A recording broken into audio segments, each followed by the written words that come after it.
শান্তি। শান্তি শব্দটা খুব ছোট, কিন্তু তার মধ্যে লুকিয়ে থাকে একটা পুরো জীবন। বেশ কিছুদিন আগে হাসপাতালের সাদা দেওয়ালের ভেতর একটা গল্পের সাথে আলাপ হয়েছিল আমার।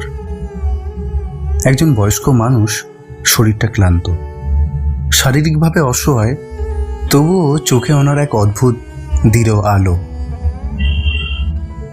প্রতিদিন ওনার স্ত্রী ওনার সাথে দেখা করতে আসেন বহু দূর থেকে। ধীরে ধীরে কথা বলতেন দুজনে, কিছুক্ষণ বসে থাকতেন, আবার চুপচাপ চলে যেতেন। এমনভাবেই বেশ কয়েকদিন যেতে আমি জিজ্ঞাসা করলাম, এত কষ্ট করে প্রতিদিন কেন আসেন উনি? ভদ্রলোক হেসে বললেন, এই বয়সে এসেই বুঝি ভালোবাসা আসলে কি জিনিস দীপু।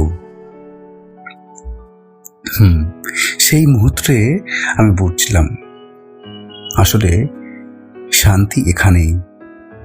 শান্তি মানে রাস্তায় ক্লান্ত ডেলিভারি বয়ের প্রিয় মানুষের সাথে 2 মিনিট কথা বলা।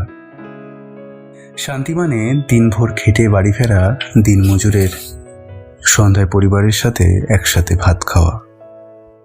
শান্তি মানে অভাবের মধ্যেই বাবা মায়ের হাতে সন্তানের জন্য নতুন জামা আর সেই ছোট্ট মুখে অমূল্য হাসি।